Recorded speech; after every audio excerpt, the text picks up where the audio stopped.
ఆపదముక్కులవాడ అనాథరక్షక వెంకటరమణ గోవింద గోవింద. ఆపదముక్కులవాడ అనాథ రక్షక వెంకటరమణ గోవింద గోవింద. స్వామి, నన్ను ఈ మిడిల్ క్లాసులో ఎందుకు పుట్టించావు స్వామి? ఎందుకు పుట్టించావు?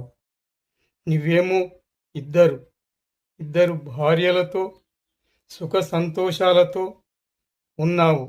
నేనేమో తెలియక పెళ్లి చేసుకున్నాను.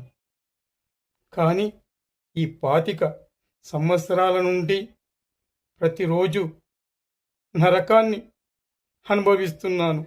ఈ మిడిల్ క్లాస్లో నరకాన్ని అనుభవిస్తున్నాను. నీకు తెలియదు స్వామి, ఒక్క భార్యతో ఇంత నరకాన్ని నేను అనుభవిస్తున్నాను.